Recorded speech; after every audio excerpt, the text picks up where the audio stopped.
So we just finished the 3 Jukai ceremonies to help people support them on this path of awareness. And I'd be happy to take questions, especially for people that have never seen this before. If you have any questions, please don't hesitate. I'd be happy to respond as best that I can. Yes? Bob, you often say that we don't take precepts, we observe them. Mm-hmm. What is the difference between taking a precept and observing it? So taking it or obeying it or something like that is more like a rule or a law, whereas to observe the precepts is more situational. Like the 10 prohibitory precepts, The first one is not to kill. And if you're going to be alive, you're going to kill something or you can't live. So it may only be cabbage, but you're going to kill something. And from the point of view of ultimate reality and relative reality, cabbage is a living being. A cow is a living being. Human beings obviously are living. So be very careful about not creating your own little hierarchy of what's valuable and what's not. Very important. This doesn't mean you go the other way and say everything's even, we can just kill anything we want. So the idea, I think, is to encourage us to really look at every situation, look at it situationally, so you can really, instead of just having a law where you can suddenly just kind of close everything out and just obey the letter of the law, so to speak. There are other traditions that do that, and that's fine. It's not wrong. It's just another way. The way we do that is to observe or receive and look at that. So when it says not to kill, when it says not to lie, there may be times when it might be the best thing for you to lie. Might be best for you to, we can all come up with a story where it might be better to not tell somebody the truth. One I often say is somebody comes to your door and they're terrified, somebody's chasing them, you let them in, you're not sure what's going on, they want to hide. You say, well, go back there, and then somebody comes to the door, acts very friendly, I'm just looking for my whatever, and you sense that probably shouldn't be honest with this person because of someone else is terrified. So it should be very, very situational. This doesn't let you off the hook from being responsible. Responsibility is not, in the Buddhist tradition, is not about blame.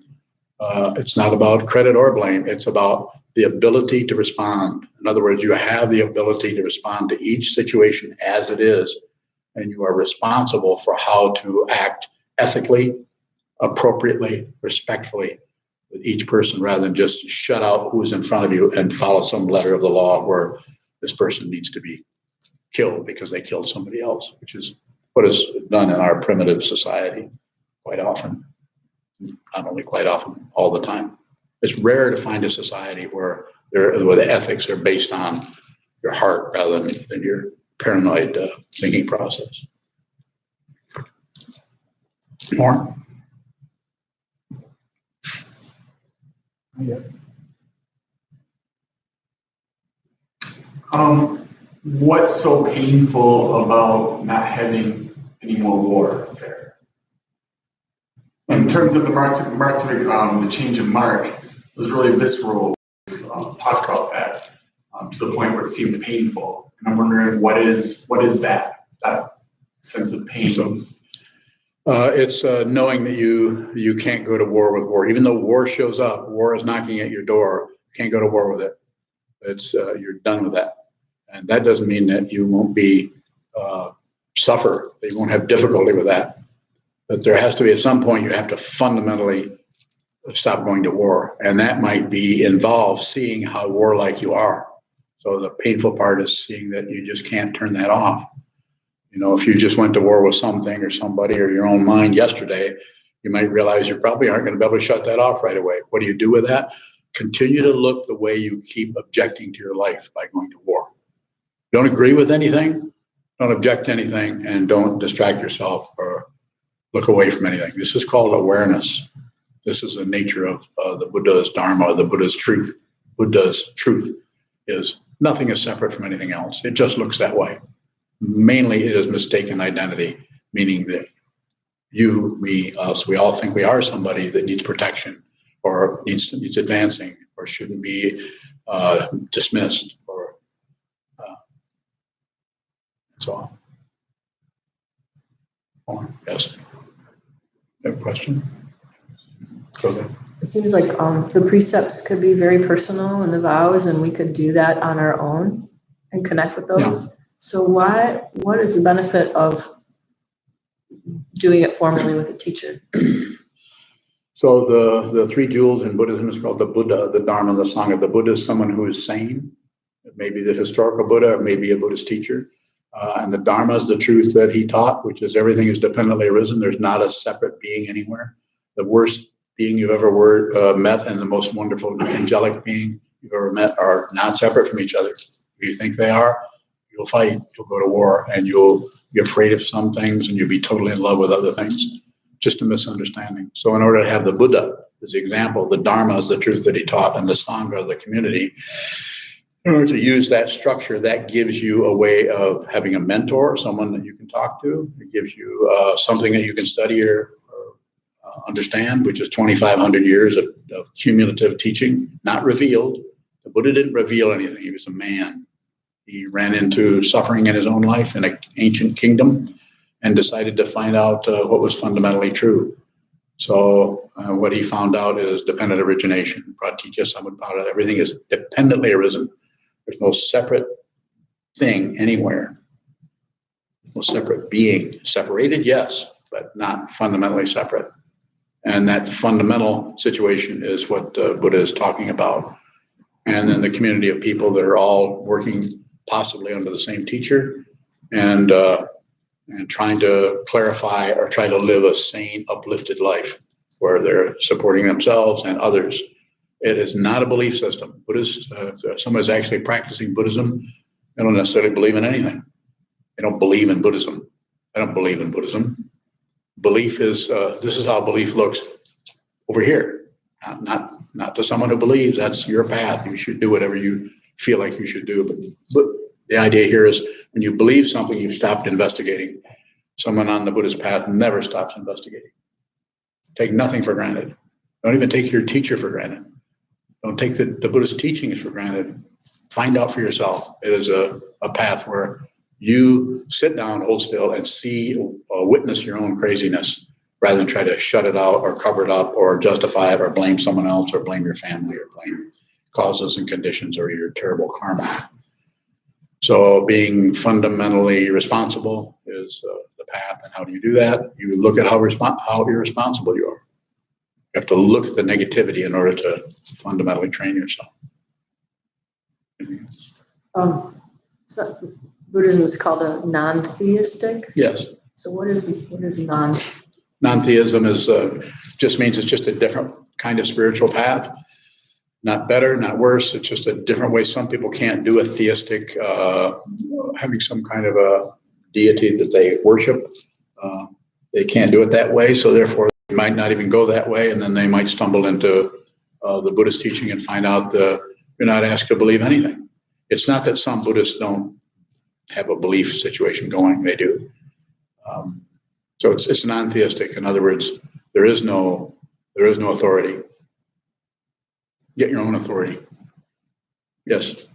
Earlier you said that we continue to investigate. Yes. What does it mean to continue to investigate? In our tradition, it means sit down, hold still, and watch the movement of the mind until the movement ceases. As long as there's something moving, this is confusion. I'm not saying a relative saying things don't move. Of course they do, but they're not separate. And if they're not separate, then the actual movement is in the context of the relative situation. Unless you see it with awareness, if you see it with concepts, then we're right back to 2 and 2 equals what? Was it 5? Yeah. We're right back to figuring things out. It's not that you can't figure things out. It's just that, have you guys tried that? You notice how hard it is to figure things out? You can't really figure things out because there's no way you can get all the information.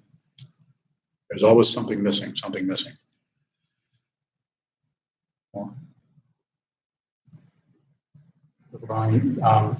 the title of a book, Buddhist book is coming up, The Wisdom of Understanding. Mm-hmm. How do we continue to function when things are not clear? Because that which needs clarity is the ego mind, which wants to control and protect itself and wants to advance its own ideas and so on. It's called the mundane path, and there's nothing wrong with it. Most of the world is doing that. Looking at the situation, evaluating it, trying to figure out what a person can do to get ahead, make more money, be more famous, be more secure, all of the mores, more of this, more of this, more of this.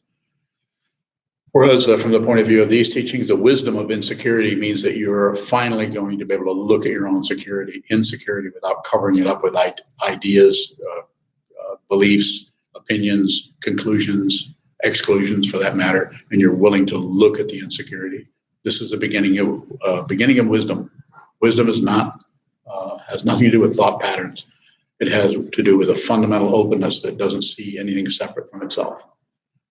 Nor does it see anything that is the same as itself. It doesn't deal in those kinds of merchandising mentality of success and failure, gain and loss. It doesn't even go towards life and death. It sees a differentiation, but fundamentally life and death are not two different things. They're two names for the same thing. If you see that, then you don't need proof. If you don't see that, then it's going to look fishy. And if it looks fishy, do something else. Or else if you're still curious about it, then train your mind. How do you do that? Sit down and look and see how untrained your mind is. Mind keeps going in circles. I want this, I don't want that, I like that. I don't like those, but I want those. It just rotates around. And one day things are very successful, the next day they're not. I'm sure you've all noticed. Title. You've used the word path a lot in two of the Jukai. People have received Jukai and also have path names. I do. So what do you mean by it? What do you mean by path? It's so there's ground, path, and fruition. So the threefold logic, that's the way it's sometimes talked about, is the ground is the basic threefold logic. The ground is suffering. If you're not suffering, then do something else. Go do something else. Your lifetime might not be that difficult. Maybe you should just go enjoy yourself, be successful. So there's no propaganda. However, if you're suffering and you're having difficulty, then there's suffering happening, and the ground of this path is suffering. The Buddha's first words out of his mouth, as far as we know, was life is suffering. He didn't say part-time. Sometimes we can cover up the suffering, and then we don't notice it until we get really sick, or someone that we really love gets really sick, or we're threatened by something. So the ground, path, and fruition is the ground of suffering. The path is that of awakening, or seeing clearly what the suffering is about. And then the fruition is seeing the truth that nothing is separate from anything else. That who you are was never born. The body's born, but who you actually are is never born, therefore can't die. So who you are actually is not threatened. But unless you realize it, it's not just an idea you believe in. As I said before, belief is taking something for granted without investigating. Everything should be investigated. And the way we do that in this tradition is sit down and watch it and look at what's happening hour after hour. When I think of a path, I think of something that's linear, that came from somewhere and it's going somewhere. Yeah. Is that linear concept of a path relatable to the teaching? Yes. So it has a linear quality when it starts. First start, your own life starts to show up. You sit still and you notice the difficulty you've had, and you maybe have decided that you're going to do this anyway, and see how far your intuition will take you down into this material with the help of a teaching person, with the help of a community that are also doing the same thing, and with the help of 2,500 years of a cumulative tradition, not a revealed one. Someone didn't come out of the sky and revealed it. That's not incorrect. That's fine. If you have a spiritual path that has to do with someone higher that you worship, I would say do that. That's probably what you need to do.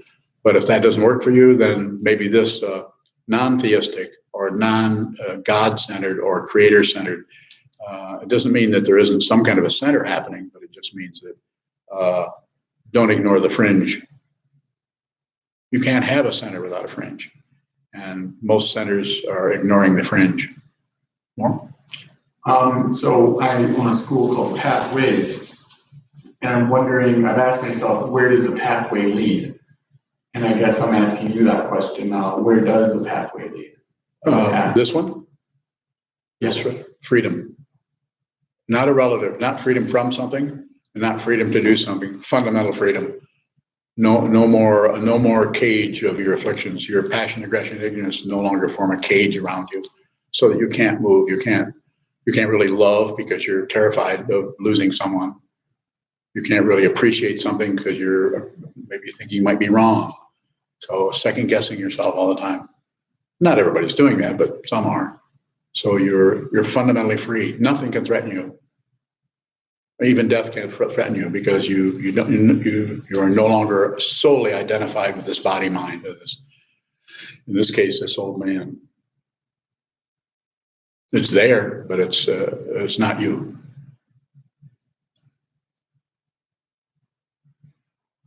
I think one of the precepts is no abusing the three treasures. Mm-hmm. And you often talk about Sangha and how it's the most misunderstood. Mm-hmm. How do we meet the Sangha out of our vows? Yeah. Just observe, don't correct anyone or anything. Even though when you see someone functioning this way or that way that seems to be off the track or off the deep end or whatever, no commentary. Just don't look away from it, don't ignore it, but no added commentary on it. Like they shouldn't be doing. That's the wrong way of practicing. It's all over the place. You know that. You see it all the time. I see it all the time. More. Questions? Any questions from people who are maybe not familiar with what we're talking about? You don't have to have any. I probably don't have any answers anyway.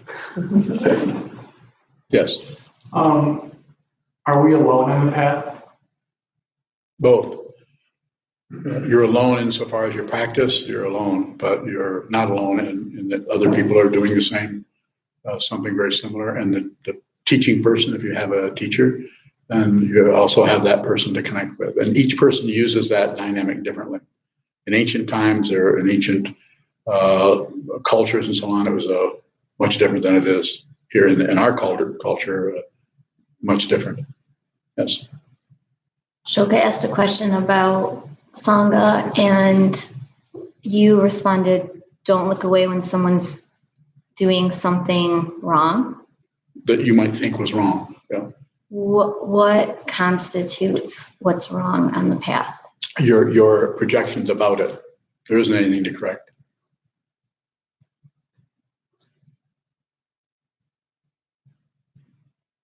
More? Less?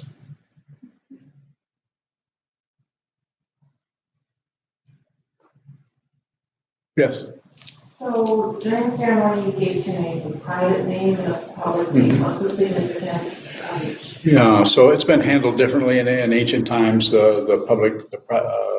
My teacher used to be, if you just received Jukai or the lay ordination, you just got one name. But my teacher, Kobanchina Roshi, gave both names. He felt anybody who steps onto this path needs to get both names. So you would get the one for lay ordination and the one for full ordination. So everyone here that was ordained today got their private name and their public name. So they basically received ordination as a monk. They may not practice that. They may not sew a robe, so on. But if they decide to do that, they already have their monk's name, which is a private name.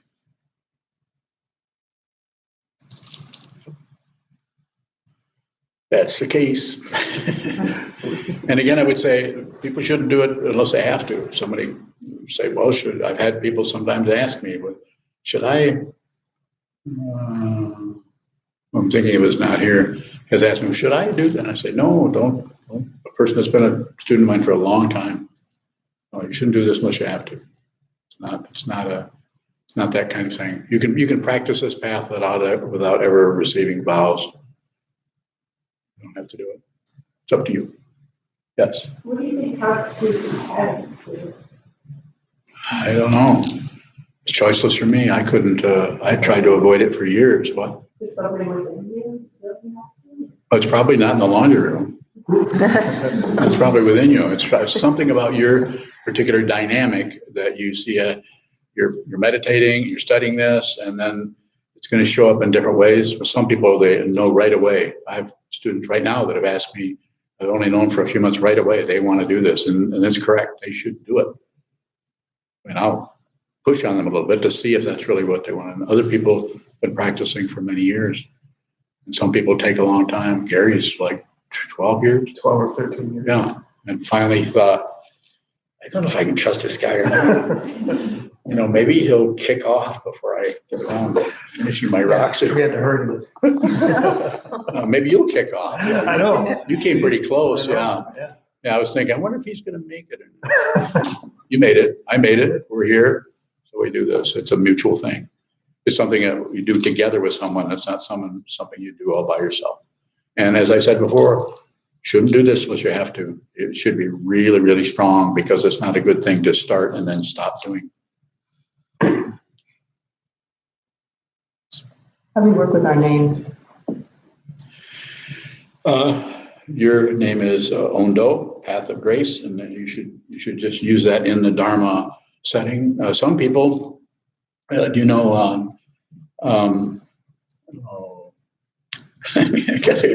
lot of names. Let's see. I can't believe I can. Sanho. Sanho is Sanho actually legally changed his name to Sanho. His name was, what was his name? Huh? Jake? Just Jay. Oh yeah, Jay. Yeah, that's right. He's also blind, so I don't know if it makes any difference. But, can't see. So he really wanted to tighten it right up.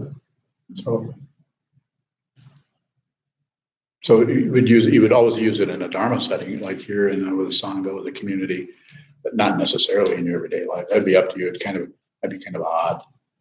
Something I use mine all the time, everywhere, unless somebody calls me Bob and I say, ooh. I don't mind that. People can call me by the name I was given when I was born. It's not a problem. When we received our precepts, there's 16 of them in our tradition, which includes the Bodhisattva vows. Yes. The refuge vows, the 3 that sometimes we take as a preliminary step in some Buddhist traditions, you say that you can give those back, or traditionally you can give them back, but you can't give back the Bodhisattva vow. No. What's the difference? The refuge vows, I take refuge in the Buddha as the example of someone who is sane. I take refuge in the Dharma as the truth that he taught. And I take refuge in the Sangha or the community. So it's just your own personal situation. But if you say, I vow to be with all things I found to save all beings, you can't really do that because you've just taken a vow to save everybody. In other words, this doesn't mean you save them. There really isn't anybody to be saved. But you take that vow so that you can tune into the otherness of the world. There isn't anything else. It just looks like it. So you can't really, once you've had the inspiration or the aspiration to help people, pretty hard to go the other way. Are most of those about ourselves when we take those or observe the vows? You mean the refuge vow? Yeah. Yeah, it would be refuge vow is being inspired by the teaching of the Buddha and wanting to bring yourself into that so you can further understand it. That's the one we do in prisons. I don't do bodhisattva vows in prisons, but when we go into prisons, sometimes give vows to inmates, and they make use of them or they don't.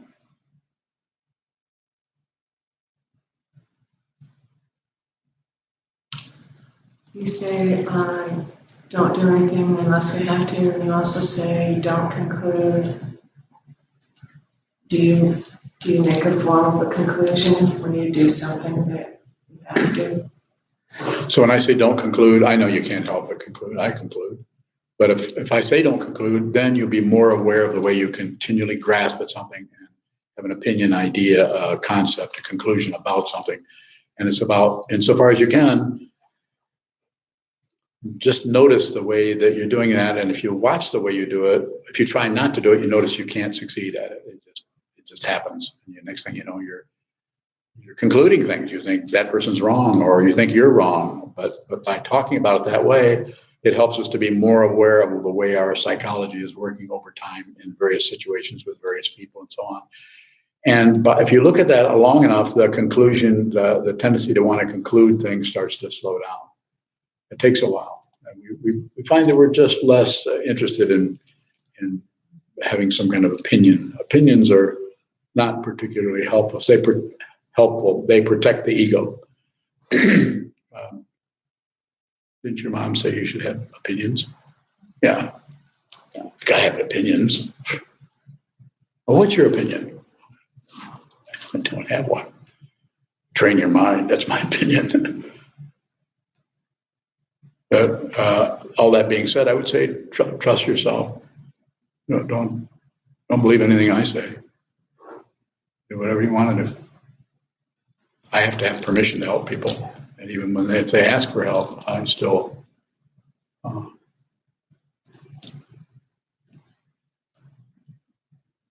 necessarily believe them. Further questions? How about some really good questions? No good questions? Yes. How do we have a good question? Well, I'll go with somebody. Go ahead. How do we see if we have permission? Permission for what? Just to help from somebody? a situation. You'll know if somebody's talking to you about their life or complaining about something. You can tell whether they just want you to listen. Just receive. Generally, when people are complaining or worried about something, and they just want somebody to talk to, they don't necessarily want to hear. They don't want you meddling with their life. They just want to tell you about things. So you just receive, and if they eventually say, you might say, "Is there anything I can do to help you?" Not really. I just wanted to talk about this. That's quite often what will happen. Or they might say, "Yes, you got any ideas?" Say, have a conversation with them about it, but don't tell anyone to meditate. Not a good idea. Make them drag it out of you. Because if you tell somebody to meditate, then you become responsible for their what happens to them when they meditate. Not a good idea unless you're a Dharma teacher. Any of you studied here for very long know that. And it's not that you might not see somebody. They could probably be a good idea if they trained their mind, but if they know you meditate, then that's all it's necessary. And if it's time for them to meditate, they'll probably ask you about it. But other than that, mind your own business. Yes. What makes somebody a Dharma teacher? They can't help it. Like I say in the monastery, I said, I tell you and everybody else, don't teach unless you have to. Or in this case, don't teach until I tell you to. So you give me permission to help you, and I intend to do that. And if you take the permission away, I'll stop. That's what training monks is about, as near as I can tell. Yeah. Given that we live in a mostly Christian culture, and we start using Dharma names, and some, even good friends or coworkers kind of either express concern or opposition. I think you're part of a cult. Yeah. 2,500-year-old cult. Is there any way to work with that? And don't tell them anything. Don't use your name in public. If you have difficulty, just use. What's that other name you have? Karen? Yeah. No, just use Karen. As I said, make them drag it out of you. Don't promote anything. Don't promote Buddhism. Not a good idea, because what you end up promoting is you promote someone's preconceptions of Buddhism, and the only way you can, they have to actually ask you a question about it and be open enough for you to say, well, it's a non-theistic path. There's not a deity involved in it. Well, isn't the Buddha a deity? Not exactly. He's just a dude who is suffering. So have a conversation, but always let that person lead. If it's a coworker, offer nothing. Not that you wouldn't want to help them possibly, or might even think Might be a good idea if they meditate a little bit, but don't promote it. Promote nothing.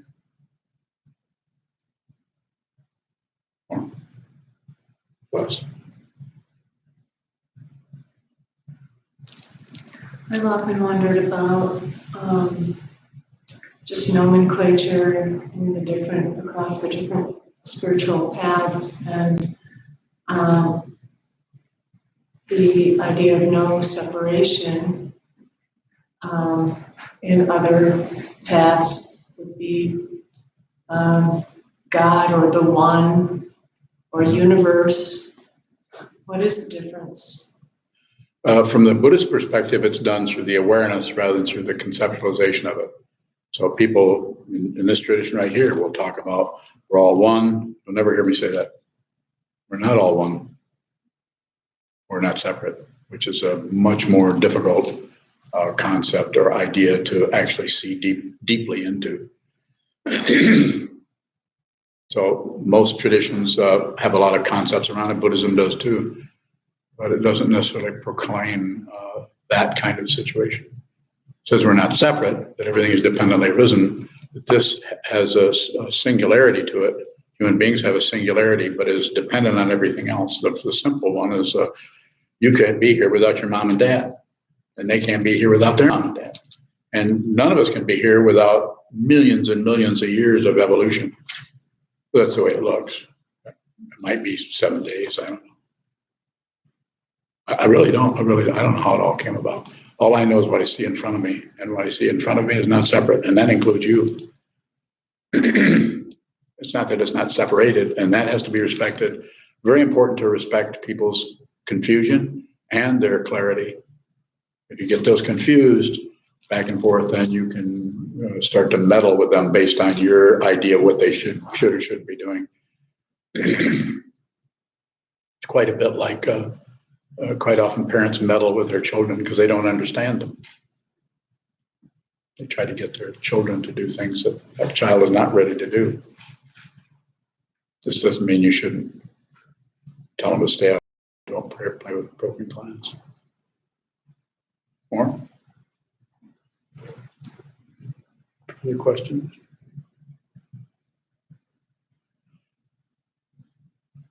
Well, that was easy.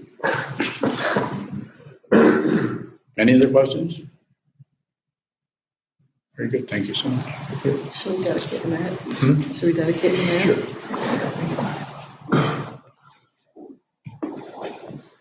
So we'll stand and dedicate the merit.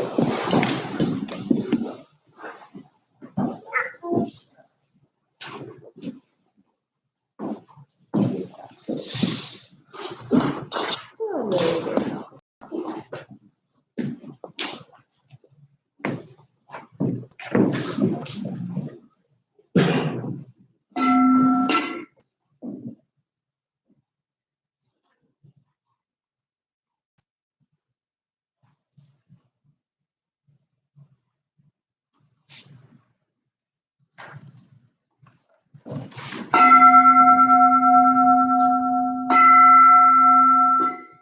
May the merit of this penetrate into all places, so that we and every sentient being together can realize the Buddha's way.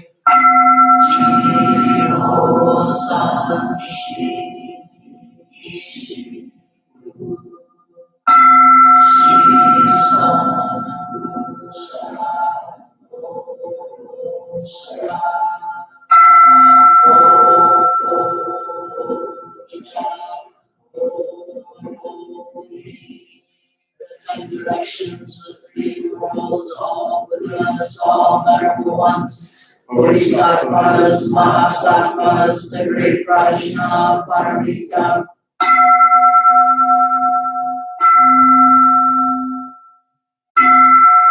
Buddhas and Bodhisattvas please come down out of the light and protect SokukoJi Buddhist community and the places we practice, our families, friends, and all beings. Heal everyone who is unhappy, sick, or suffering, and fill them with light.